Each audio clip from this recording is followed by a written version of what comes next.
Good morning. Ayan, nandito na naman kami sa palasdaan at awa ng Diyos. Okay naman yung aming floating, yung cage.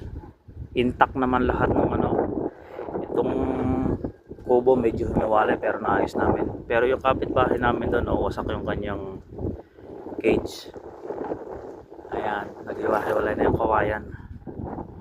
So hindi nila alam na tinatawagan at pupunta sila ngayon para maasikaso yan. May laman yan. So itong ating cage ay yan, survive sila. Nandiyan pa lahat ng mga isda dito, yung mga daon maliliit, tsaka yung ating mga similya na nandun. So yan, dininig ng Diyos ang ating mga hiling at panalangin.